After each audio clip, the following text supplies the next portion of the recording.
सगळे dating sites create illusion of abundance. खूप options आहेत रे. आज एक ब्रेकअप झाला, उद्या 10 उभ्या राहतील.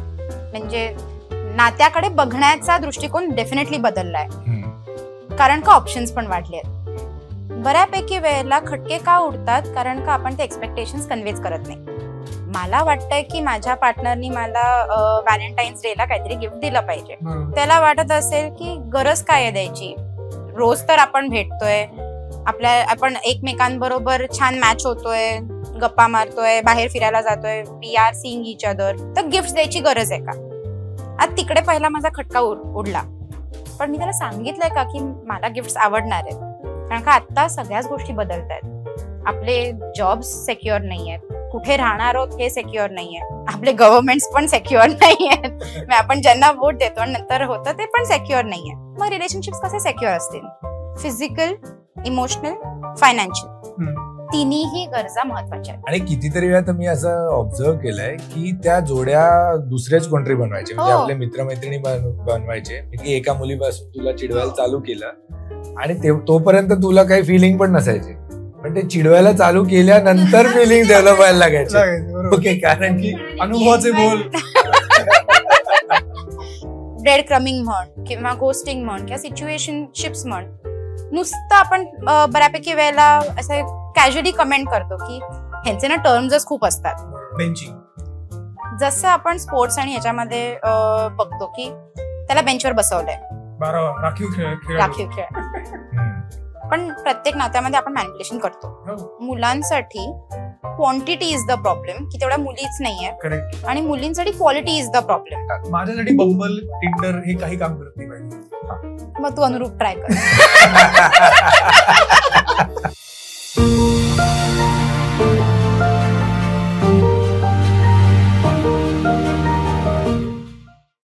हॅलो, नमस्कार मित्रांनो. परवाची गोष्ट आहे, मी माझ्या बहिणीबरोबर बसून गप्पा मारत होतो, तेव्हा मी तिला म्हटलं आमची प्यार इश्क मोहब्बत वाली जनरेशन आणि आत्ताची हुकअप्स आणि स्क्वीजेस वाली जनरेशन मध्ये रिलेशनशिपकडे बघण्याचा दृष्टिकोन खूप चेंज झालाय असं मला वाटतं. पण ती मला म्हणली की नाही, असं काही नाही आहे दादा, तू काही बोलतोस. ती माझ्यापासून 7 वर्ष लहान आहे. पण मी नंतर विचार केला की मग ह्या गोष्टीचा आपण डायरेक्ट एक्सपर्ट ॲडवाइसेस का नको घ्यायला. सो आपल्याबरोबर आज रिकाम चॅट्समध्ये बोलायला आहेत relationship expert Manava Londhe. She is a psychologist by profession, आणि आज आपण गप्पा मारणार आहोत रिलेशनशिप्स बद्दल, आजकालच्या रिलेशनशिप्स बद्दल. सो तुमचं आणि मनवा तुझं सगळ्यांचं खूप सहर्ष स्वागत आहे रिकाम चॅट्सच्या नवीन एपिसोडमध्ये. मनवा, मला सांग की आता मी जे म्हटलं की आजकाल रिलेशनशिप्स कडे बघायचा पॉइंट ऑफ व्ह्यू खूप चेंज झालाय आणि खूप कॅज्युअल झालाय, असं तुला पण वाटतं? कॅज्युअल म्हणजे काय रे? तुला काय वाटतं कॅज्युअल म्हणजे? कॅज्युअल म्हणजे चलता है टाइप. प्रत्येक रिलेशनशिप सुरुवात कुठून होते? चलता है, लेट्स सी, बघूया कुठे जात आहे.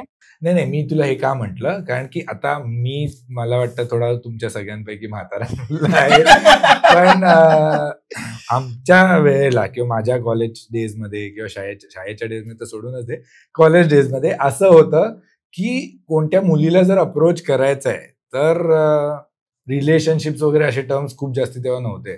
तेव्हा असं होतं की मग ही माझी गर्लफ्रेंडच, तिने हो म्हटलं मला, तिने हो म्हटलं तर गर्लफ्रेंड म्हणजे आमचं आहे हा टाइप्स. ओके, मे बी लग्न वगैरेचा विचार नव्हता तेव्हा, पण गर्लफ्रेंड तरी ती असायची. ओके, पण आता तसं राहिलंय का? आता थोड्या गोष्टी बदलल्या आहेत. म्हणजे नात्याकडे बघण्याचा दृष्टिकोन डेफिनेटली बदललाय, कारण का ऑप्शन्स पण वाढले आहेत आणि खूप लवकर आपण सुरू करतोय ना. पार्टनर शोधायची प्रोसेस आपली खूप लवकर सुरू होते. मग एवढ्या लवकर आपल्याला कोणाला कमिटमेंट द्यायची नसते. आपण बघत असतो की आज माझ्या ह्याच्याबरोबर काही वेवलेंथ जुळतीये का, वाइब मॅच होतीये का. सो मी जास्तीत जास्त लोकांशी बोलते, मी जास्तीत जास्त लोकांना ऑब्झर्व करते, वेवलेंथ मॅच होतीये का हे बघते, आणि मग कोणतं तरी काहीतरी नाव देते माझ्या नात्याला. आत्ताची जनरेशन नाव मोस्टली देत नाही नात्याला. हे मेजर बदललंय असं मला वाटतं. सो हे आपण जेव्हा नात्याला ते नाव देत नाही तेव्हा दोन्ही साईडने आग तर लागलेली असते, बट एक आग जास्त मोठी असते त्यामुळे नाव देत नाही होत ह्याच्यामुळे पण काही गरमागरमी असते का? प्रत्येक नात्यामध्ये आता बघ, एक्सपेक्टेशन्स तर समजा आता तू आणि मी, माझे एक्सपेक्टेशन्स वेगळे असणार, तुझे डेफिनेटली वेगळे असणार. बऱ्यापैकी वेळेला खटके का उडतात, कारण का आपण ते एक्सपेक्टेशन्स कन्व्हेच करत नाही. मला वाटतंय की माझ्या पार्टनरनी मला व्हॅलेंटाईन्स डेला काहीतरी गिफ्ट दिलं पाहिजे. त्याला वाटत असेल की गरज काय आहे द्यायची, रोज तर आपण भेटतोय, आपण एकमेकांबरोबर छान मॅच होतोय, गप्पा मारतोय, बाहेर फिरायला जातोय, we are seeing each other, तर गिफ्ट द्यायची गरज आहे का? आता तिकडे पहिला माझा खटका उडला. पण मी त्याला सांगितलंय का की मला गिफ्ट आवडणार आहेत, हे आपण सांगत नाही, आणि तिथून प्रॉब्लेम सुरू होतात किंवा तिथून मिसमॅच सुरू होतो. सो एक्सपेक्टेशन्स सांगणं, त्यासाठी एक्सपेक्टेशन्स माहिती असले पाहिजेत की तुम्हाला काय हवंय. आज आपण जेव्हा रिलेशनशिपकडे बघतोय, आत्ताची पिढी किंवा आधीची पिढी असं बायफर्केट न करता, आत्ताचं आपलं करंट सिच्युएशन ते घेऊन, ते सेंटर फोकसमध्ये घेऊन मग आपल्याला काय हवंय हे ठरवणं खूप गरजेचं आहे. कारण का आत्ता सगळ्याच गोष्टी बदलत आहेत. आपले जॉब्स सेक्युअर नाही आहेत, आपला कुठे राहणार आहोत हे सेक्युअर नाही आहे, आपले गव्हर्नमेंट्स पण सेक्युअर नाही आहेत, आपण ज्यांना वोट देतो आणि नंतर होतं ते पण सेक्युअर नाही आहे. मग रिलेशनशिप्स कसे सेक्युअर असतील? मग ते बदलत जाणारच. स्वतः आपण इन जनरल असं आहे की या सिच्युएशन मध्ये they are not on the same page if they are not effectively communicating with each other. एक सेकंड, आता मगाशी केऊर म्हटला त्याप्रमाणे दोनो तरफ आग लगी आहे आणि मग कोणाचा तरी आग जास्ती कमी. पण खरंच दोनो तरफ आजच्या रिलेशनशिप मध्ये आग लागलेली आहे की फक्त इट इज एक्सप्लोरिंग की भाई बघूया आग लागते का, किंवा दुसऱ्या काही प्रकारची आग आहे, and it is not for any emotional relationship. So आता फिजिकल, इमोशनल, फायनान्शियल तिन्ही गरजा महत्वाच्या आहेत. आणि तिन्ही टाईपच्या रिलेशनशिप वेगवेगळ्या पण वेगवेगळ्या असतात. असू शकतात. फिजिकल गरज माझी पूर्ण करणारं नातं वेगळं असू शकतं, फिनान्शियल गरज भागवणारं नातं वेगळं असू शकतं, आणि माझी इमोशनल गरज भागवणारं नातं वेगळं असू शकतं. कदाचित त्याच्यामुळेच सिच्युएशनशिप्स हे आले असतील. फ्रेंडशिप पेक्षा थोडं जास्त, कमिटमेंट पेक्षा थोडं कमी. कारण का आपल्याला आता कळतंय की एकच माणूस सगळ्या गरजा भागवू शकत नाही. पण हे खरं आहे की एकच माणूस सगळ्या गरजा भागवू शकत नाही, की प्रत्येक केसमध्ये, की असं काय प्रत्येक केसमध्ये गरजेचं नाही? पण आता गरज बघ ना, आता आपल्याला कितीतरी मित्र असतात. तुझे सगळे मित्र तुझे एकदम जवळचे मित्र आहेत. प्रत्येक तुझ्या जवळच्या मित्रांचा समजा 5 तुझे एकदम बेस्ट फ्रेंड्स असतील, राईट. 5ही बेस्ट फ्रेंड्स बरोबर तू सेम ऍक्टिव्हिटी करतोस? नाही. प्रत्येकाबरोबरचे तुझं कनेक्ट वेगळं आहे. बरोबर. खरं बघायला गेलं तर एकच बेस्ट फ्रेंड पुरेसा आहे ना. राईट.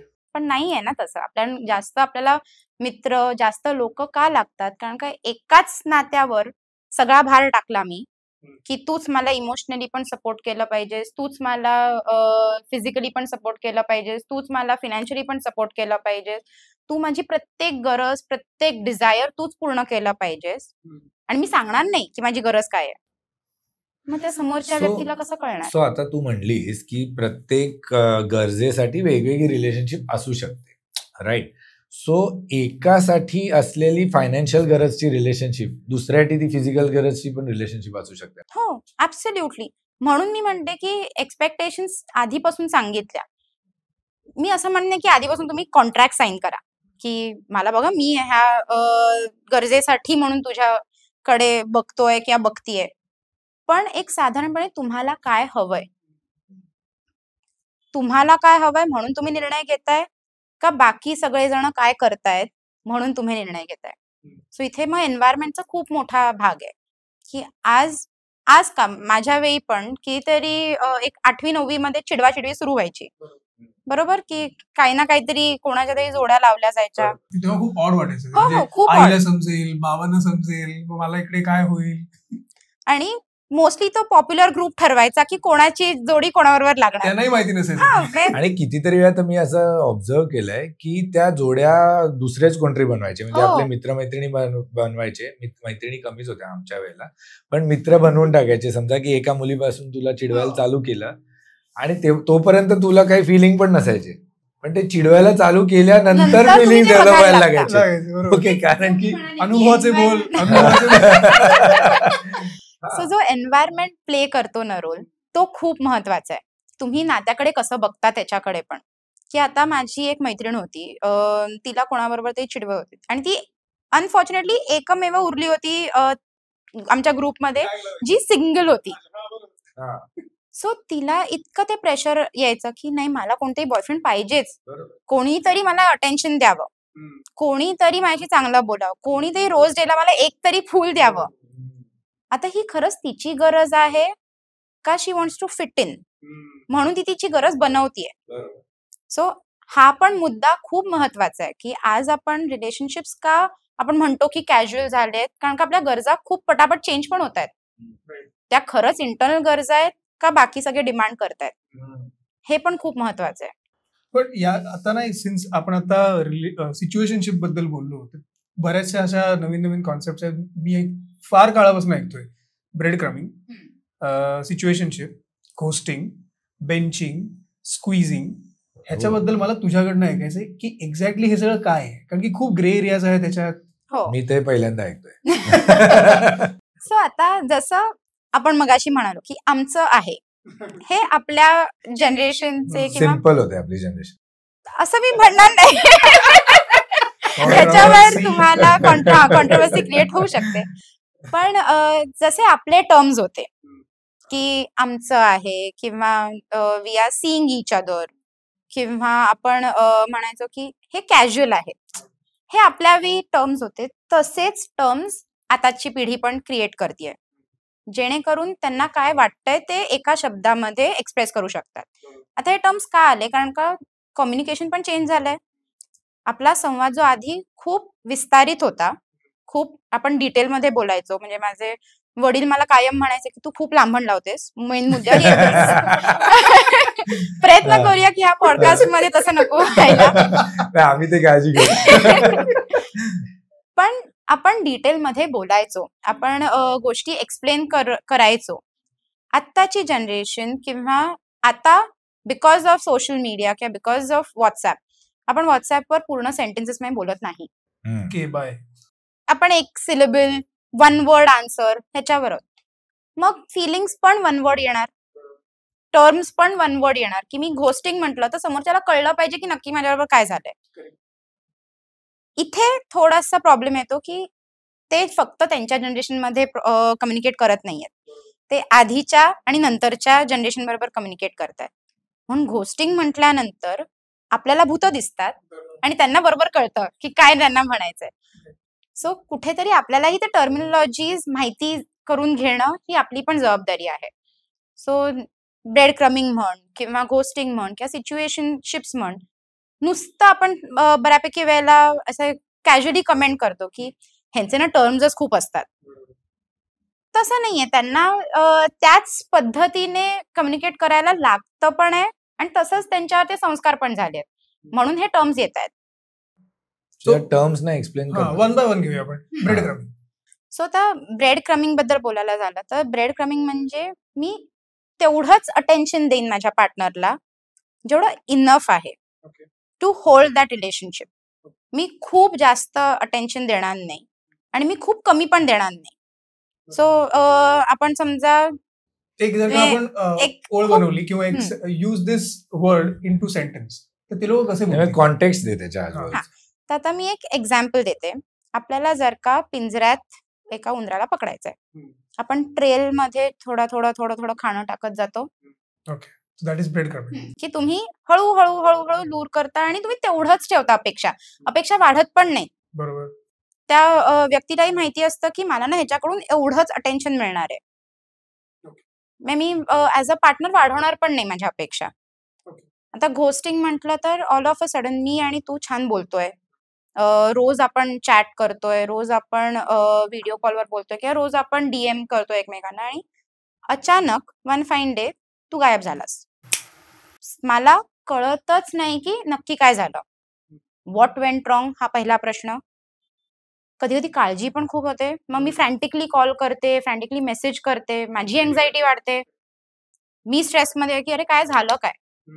सो काहीही कारण न देता समोरची व्यक्ती जेव्हा गायब होते, आणि त्याच्यासाठी एक प्रीरेक्विजिट आहे की एक थोडं कंटिन्युअस बोलणारी व्यक्ती पाहिजे. जर का मी आणि तू 2 महिन्यानंतरच काहीतरी एकदा बोलतोय आणि मग परत 3 महिने बोलत नाही आहोत आणि मग परत 2 महिन्यानंतर बोलतोय, ह्याला घोस्टिंग नाही म्हणत. की कंटिन्युअस आपला एक काही काळ आपण सतत एकमेकांच्या संपर्कात आहोत आणि मग अचानक तू गायब झालास पूर्णपणे, मग मला कळत नाही. सो दॅट मीन्स की तू मला घोस्ट केलंयस. बेंचिंग ही खूप इंटरेस्टिंग कल्पना आहे.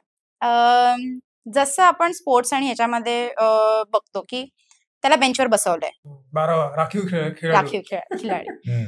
सेम की माझा आणि तुझा आत्ता we are trying to explore what we can have in future, पण मला एक बॅकअप म्हणून हा चालेल.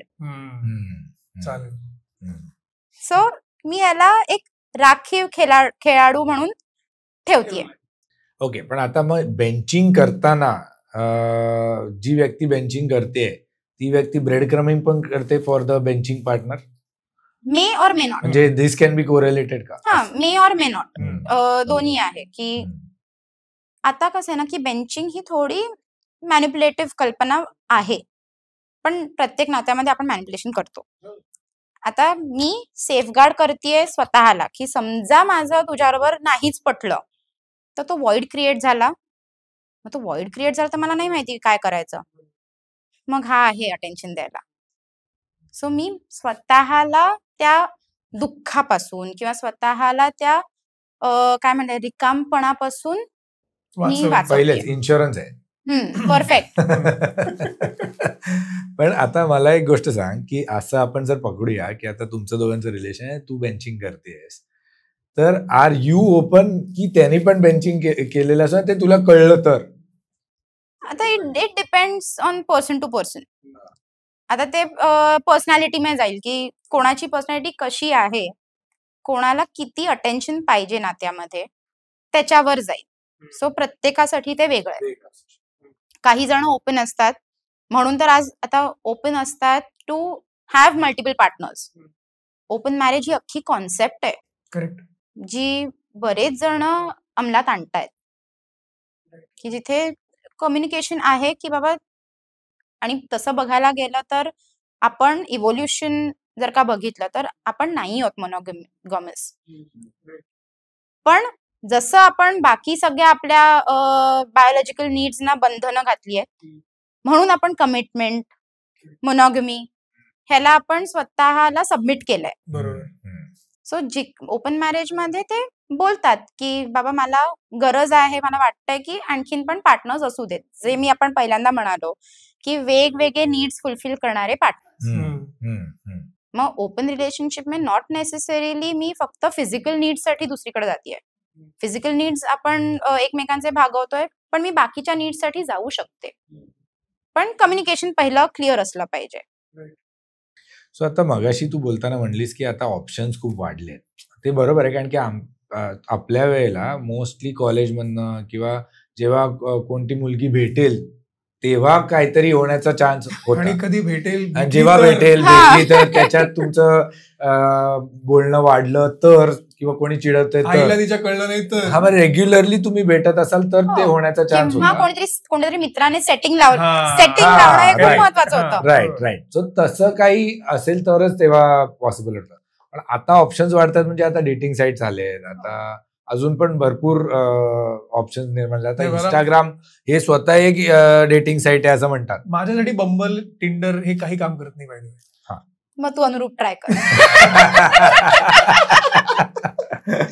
Jokes apart. सो हे गोष्टी वाढल्या आहेत, पण त्यांचे पण वेगवेगळे चॅलेंजेस आहेतच ना. जसं हा म्हणाला की नाही वर्कआउट होतंय. कधीच नाही. का नाही वर्कआउट झालं तुझ्यासाठी? I don't know. म्हणजे ते आपण याला सोर्सिंग म्हणून पण बघू शकतो. म्हणजे मला सोर्सच करायचं ना. म्हणजे तुला का नाही वर्कआउट झालं? आय थिंक बऱ्याचदा मला ती जी इन्फॉर्मेशन तिकडे दिसते ती फेक वाटते. मला काहीतरी असं ओरिजिनॅलिटीचा अभाव वाटतो तिकडे खूप जास्त. म्हणून तू अप्रोच करत नाही? मी अप्रोच करण्यापेक्षाही बऱ्याचदा असं होतं की मी स्वाईप राईट करत पण नाही. त्यामुळे मी खूप कमी मुलींना स्वाईप राईट करतोय. तर त्यामुळे पण हसू शकतं. Could be one of the reason. It's all about probability आणि कम्प्लीट प्रोबॅबिलिटी आहे म्हणजे. राईट. मी आता एका सर्व्हे मध्ये त्यांनी सांगितलं होतं की मुलांसाठी क्वांटिटी इज द प्रॉब्लेम, की तेवढ्या मुलीच नाहीये, आणि मुलींसाठी क्वालिटी इज द प्रॉब्लेम. आहेत मुलं आहेत.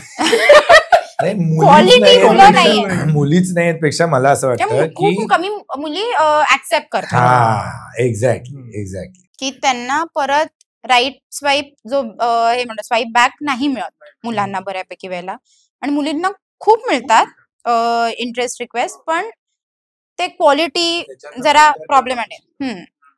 सो त्याचे चॅलेंजेस वेगळेच आहेत की आता कसं झालंय, dating is very expensive also. So तुम्ही डेटवर पटकन गेलात तर सगळंच महाग इतकं झालंय की परत एक सर्वे होता, एक खूप इंटरेस्टिंग सर्वे होता ज्याच्यामध्ये जेनझी ना आता पोस्ट पॅन्डेमिक डेटिंग खूप प्रेशरायझिंग वाटतं. Because of its expensive. Because of its expense, because of time commitment also. कारण का आता वेळ कुठे आहे कोणाकडे, आपण सतत धावतोय. तू किती तास काम करतोस दिवसातले? 10 तास. 10-12. मी पण रोज रात्री 11 वगैरे वाजता येते घरी. मग बाकी सगळ्या गोष्टी करायला वेळ कुठे आहे? प्लस नोकऱ्या जात आहेत, मार्केट डाऊन तर कधी काळपासून डाऊनच आहे. सो हे सगळे प्रेशर्स आहेत जे आपण पकडत नाही. आपल्याला वाटतं की अरे ह्या आत्ताच्या जनरेशनकडे किती पैसा आहे, किती इझी मनी त्यांना मिळतो. ते आहे, पण त्याबरोबर खर्च पण कितीतरी वाढलेला आहे. सो आपण बघताना खूप लवकर जजमेंट पास करून टाकतो, पण त्याचे चॅलेंजेस नाही बघत. डेटिंग साईट्सवर आत्ता जसं तू म्हणालास की तुला वाटतं की ते फेक प्रोफाईल्स आहेत, तर फेक प्रोफाईल आणि फेक स्कॅम्स तर खूप मेजर प्रॉब्लेम आहेच. त्याचबरोबर तू कशावरून ठरवलंस फेक आहे? माझं एक असेसमेंट, बढून चढून काहीतरी स्वतःबद्दल बोलणं. तुझे कुठेतरी प्रेजुडायसेस, बायसेस आहेत, तुझे बायसेस, तुझे स्टिरियोटाइप्स, किंवा तुझा क्रायटेरिया सेट असतो की मला अशी अशी अशी अशी मुलगी पाहिजे, ती तशी मिळणार नाहीये. आणि आपण खूप रिजिड होतो सगळ्या बाबतीमध्ये. मग रिजिड झाला की नाही मिळणार आहेत. सो ते चॅलेंजेस परत आहेत. आणि हे सगळे dating sites create illusion of abundance, की खूप ऑप्शन्स आहेत रे. आज एक ब्रेकअप झाला, उद्या 10 उभ्या राहतील. कुठे ती लाईन मला नाही दिसत कोणाच्याही मागे.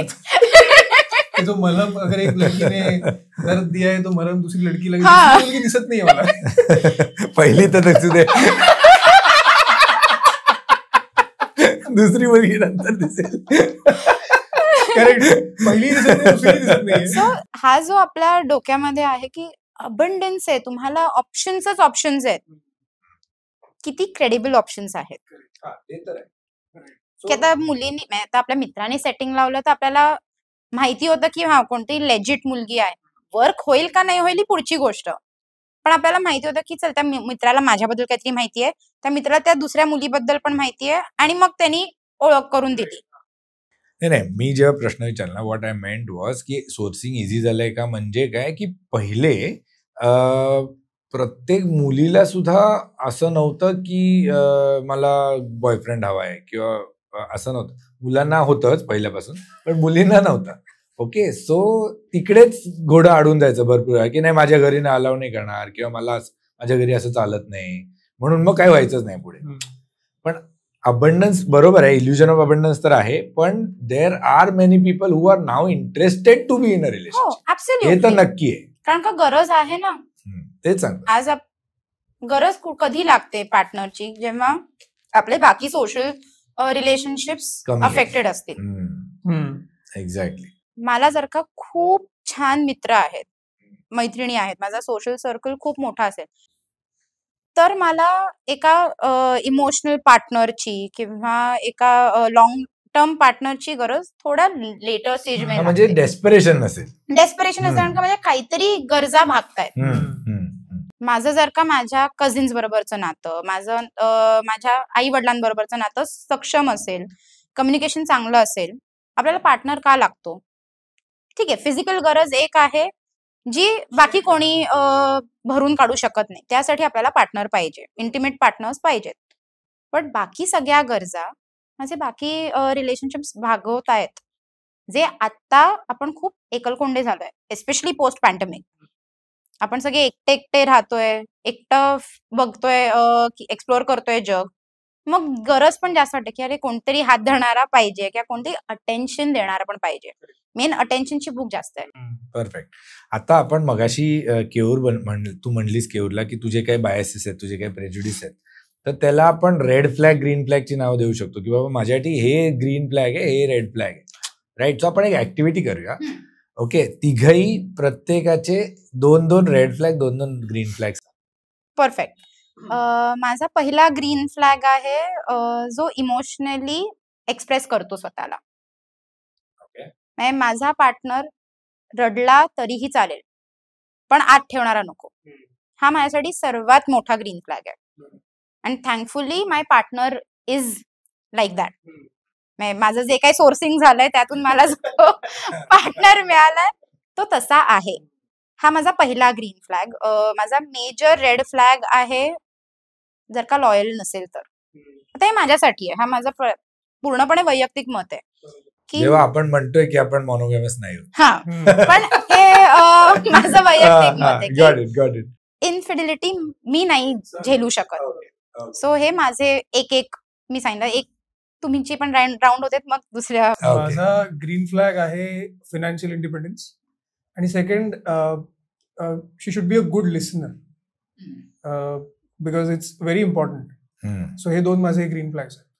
मग तू सायकोलॉजिस्ट बघू शकतोस, कॅटेगरी मध्ये टाकू शकतो. रेड फ्लॅग वुड बी जर ती तितकं कॉन्ट्रीब्यूट करत नाही रिलेशनशिप मध्ये इमोशनली. आणि सेकंड वुड बी मला जास्त स्पेस न देणं would be a major red flag. Major. Perfect. So माझ्या हो मी अरे जस्ट सांगतोय. सो ते सगळं माझ्या बायकोमध्ये आहे म्हणूनच स्पेसिफाय करतोय. सो माझा first and foremost green flag आहे. इव्हन मी बायकोला लग्न होण्याच्या पहिले पण सांगितलं मला माहिती काय की हा, सो मला माझी बायको खुश राहणारी पाहिजे. कोणत्याही परिस्थितीत खुश राहणारी बायको पाहिजे. रडत राहणारी किंवा सारखी क्रिप करणारी मुलगी नको. हे माझं पहिलं ग्रीन फ्लॅग होता किंवा माझं पहिलं एक्सपेक्टेशन होतं. दुसरं एक्सपेक्टेशन माझं असं होतं की शी शुड बी म्हणजे ट्रॅव्हल लव्हिंग, ॲडव्हेंचर लव्हिंग किंवा थोडं सोशल लव्हिंग. कारण की मी खूप सोशल माणूस आहे, मला खूप आवडतं मित्रांबरोबर जायला. सो माझी वाईफ जेव्हा आमचं लग्न झालं तेव्हा she was less social but she was travel loving. पण आता she has improved a lot. कारण की आता तिला ऑप्शन नाही, माझ्याबरोबर फिरावंच लागतं मित्रांबरोबर. येस. आणि रेड फ्लॅग म्हणशील तर जे म्हटलं क्रिबिंग वाली नको. आणि व्हॉट आय कॅन से की दुसरा रेड फ्लॅग काय सांगू शकतो मी. रेड फ्लॅगच नाहीये, ग्रीन. आता दुसरा रेड फ्लॅग तर मला पण आठवत नाही. पण ठीक आहे. बट आता आपण since we spoke about let's infidelity, तर हे जे रिलेशनशिप्स मधले फिअर आणि इनसिक्युरिटीज आहेत ते रिलेशनशिपवर कसे इम्पॅक्ट करतात? आता सुरुवात छोट्या एका एक्झाम्पल वरून मी देते. मी समजा अभ्यासाला बसले आणि मी स्वतःला सांगितलं की किती काही केलं तरी मी फेल होणार आहे. मला असं वाटतंय, आतून वाटतंय की मी फेल होणार आहे आणि मी तरी अभ्यास करतेय. There is a very high chance की मी खरंच फेल होईन. कारण का सबकॉन्शियसली माझं सेल्फ नरेशन आपण जे म्हणतो किंवा सेल्फ टॉक आम्ही म्हणतो ते अफेक्ट करत जातं. की आता मी एका मुलाला भेटले किंवा आम्ही एका कॅज्युअल सेटिंग मध्ये बोलतोय, भेटतोय आणि मी सतत जर का स्वतःला सांगणार नाही हा ना मला जज करतोय, हा मला जज करतोय, मी त्याला कारण पण देईन कुठेतरी जज करायचं आणि मग मी स्वतःला सांगेन की बघ त्यांनी मला जज केलं. सो फिअर कोणत्याही गोष्टीला एक वेगळा वळण पण देतो आणि आपण when we start operating through fear आपण लिमिट करायला लागतो स्वतःला. आपण त्याच एका बॉक्समध्ये स्वतःला बघतो आणि तसेच वावरायला लागतो. सो फिअर आणि इनसेक्युरिटी खूप मॅटर करते कोणत्याही नात्याला. मेक ऑर ब्रेक आपण म्हणतो ते फिअर आणि इनसेक्युरिटीमुळेच होते. ह्या फिअरमुळेच कदाचित मी कमिटमेंट द्यायलाही घाबरते की what if it doesn't work. पहिला आपला प्रश्न असतो की हे जर का पूर्णत्वाला नाही गेलं तर. नाही गेलं, ठीक आहे. हा माझा पहिला प्रश्न असू नाही शकत. एकदा परत इंटरप्ट करतोय, सॉरी, पण मला सांग की आत्ताच्या जनरेशनचा हा पहिला प्रश्न आहे खरंच? हो, का नाही तर का कमिटमेंट द्यायला आपण घाबरतोय? नाही, व्हॉट आय मीन की आता जसं आम्ही म्हटलं की गर्लफ्रेंड बॉयफ्रेंडच्या दृष्टीने पहिल्यांदा रिलेशनशिप मध्ये येतच नाही. Okay, they are like let's be together आणि एक्सप्लोर करू. सो त्यांचा पहिला प्रश्न हा आहे का की हे वर्कआउट होईल की नाही? कुठचीही गोष्ट आपण सुरू करतो तेव्हा बॅक ऑफ द माइंड आपल्याला ती सक्सेस हवी असते. त्यात काहीतरी आपलं नीट करू ह्याच्यानेच आपण कोणतंही पाऊल उचलतो. म्हणजे जर का मी आज शिकायला घेतलं, काही गिटार शिकायला घेतली, गाणं शिकायला घेतलं, मी कुठेतरी माझा विचार असतो की मी ना हे बरं केलं पाहिजे. हाच आपला मेन मोटिव्ह असतो. सो जेव्हा मी कोणत्याही रिलेशनशिपकडे बघतीये किंवा कोणत्याही इंटरॅक्शन कडे बघतीये, मला ते इंटरॅक्शन छान जायला हवंय. मग जर का माझी भीती असेल की हे छान जाईल का हे खराब होईल का, ते वर्कआउट नाही होणार, मी काय बोलेन, मी जर का असं बोलले तर त्यांनी असं रिॲक्ट करेल, किंवा मग मी हे असं मला स्वतःला प्रेझेंट केलं तर त्याला ते आवडेल का, हे सगळे प्रश्न मेक्स माय कम्युनिकेशन अननॅचरल. बरोबर, करेक्ट. आणि मग अननॅचरल जर का मी असेन समोरच्या बरोबर खूप वेळ नाही टिकणार, तर नाही टिकणार आहे. Got it. आणि मग मी उलट खूप स्वतःला ऍक्च्युअली अंडर द मायक्रोस्कोप सतत बघतीये आणि स्वतःचा सेल्फ कॉन्फिडन्स पण लूज करायचा. आणि मी खूप अनालाइज करायला लागते. मग तू नेगेटिव्ह स्पायरल मध्ये जाणार तिकडे. करेक्ट. मग समोरची व्यक्ती नाही ते हाताळू शकत, कारण का तो मला पहिल्यांदा बघतोय ना, पहिल्यांदा भेटतोय. He doesn't know my personality. So मग वर्कआउट व्हायला कोणतंही नातं बिकम्स व्हेरी डिफिकल्ट. सो ह्याच्यावर मी येणार आहे, पण पहिले तुझे बाकीचे 2 ग्रीन फ्लॅग, एक ग्रीन फ्लॅग रेड फ्लॅग सांग. त्याला खूप इंटरेस्ट आहे की माझा रेड फ्लॅग आणि ग्रीन फ्लॅग. माझा दुसरा ग्रीन फ्लॅग मेजरली आहे की समोरची व्यक्ती मला रिस्पेक्ट करू शकते का आणि मी त्याला रिस्पेक्ट करू शकते का. जर का मी माझ्या पार्टनरला ऍज अ पर्सन रिस्पेक्ट नाही करू शकत तर मग माझ्या लेखी त्या नात्याला अर्थ नाही. So as a person he should be very respectful, आणि मला वाटलं पाहिजे की हा I look up to him and vice versa. आणि मेजर रेड फ्लॅग मी म्हणेन खूप हिशोबी असेल जर का माझा पार्टनर. मी हिशोब फक्त पैशांच्या बाबतीत नाही म्हणत आहे की माझे पैसे तुझे पैसे, मी एवढे खर्च केले तर तू एवढे खर्च, तसं नाही. सगळ्याच बाबतीत मी 4 कामं केली, मग तू पण 4 कामच केली पाहिजेत. हा जेव्हा हिशोब येतो तेव्हा स्पायरल मध्ये आपण खाली जाणारच. ओके, सो मित्रांनो, तुम्ही आमच्या सगळ्यांचे 2-2 ग्रीन फ्लॅग रेड फ्लॅग्स ऐकलेत. आता तुमचे 2-2 green flag red flags comment section मध्ये नक्की लिहा, आम्हाला ऐकायला खूप आवडते. आपल्याला माहित नाही का एक नातं फेल होतं, ह्याच्यासाठी ना खूप कारण आहेत, आणि ती कारण जर का आपण वेचत बसलो आणि अनालाइज करत बसलो तर त्याला काही अर्थ उरत नाही. आपण बघताना कमिटमेंट कडे एक लॉंग टर्म पर्स्पेक्टिव्हनीच बघतो, आणि खूप जण पटकन कमेंटही करतात की आजकालच्या जनरेशनला ना कमिटमेंटच नाही कशाची. पण कमिटमेंट ही शॉर्ट टर्म पण असूच शकते. एस्पेशली हे फेल्ड रिलेशनशिप्स मध्ये खूप होतं की मी तर पूर्णपणे स्वतःला वाहून दिलं होतं आणि मी सगळे एफर्ट्स तसेच घेत होते किंवा घेत होतो, आणि तरीही ते नाही सक्सेसफुल झालं. म्हणजे मी काहीतरी चूक केली असेल, किंवा मी कुठेतरी चुकलो असेल, किंवा कुठेतरी छान शब्दामध्ये माती खाल्ली असेल. रिजेक्शन कोणालाही हँडल करणं कठीणच आहे की मला तू आवडतेस पण तुला मी नाही आवडत आहे, कारण का आपल्याला आपल्याबद्दल छान वाटत असतं आणि समोरच्या व्यक्तीला आपल्याबद्दल छान वाटत नसतं. हे स्वीकारणं खूप कठीण आहे. कम्युनिकेशनची स्टाईल बदलली आहे. जे आपण मगाशी म्हणालो की कम्युनिकेशन खूप छोटं होत चाललंय. मला वाईट वाटलं, हा एक सिम्पल स्टेटमेंट, आणि मला ना वाईट वाटलं कारण का हे असं झालं, मग त्याच्याबरोबर मला दुःख पण झालं, पण मला राग पण आला. पण हे जेव्हा मी खूप विस्तारित रूपात सांगते, मी कुठेतरी एक्सप्लोअर करत असते माझी जर्नी की मला नक्की काय काय काय काय काय काय वाटलं. फील गुड फॅक्टर माझा तसाच राहावा. म्हणून मी रिबाउंड कडे पटकन वळते. हिशोब देणं किंवा मिनिट टू मिनिट अपडेट देणं आपल्या पार्टनरला, की आपल्या पार्टनरला आपल्याबद्दल सगळं सगळं सगळं माहिती असलं पाहिजे. छोट्यातली छोटी गोष्ट गरजेची नाही आपण, कारण का ह्या सगळ्यामध्ये खूप डिपेंडेंट होतो.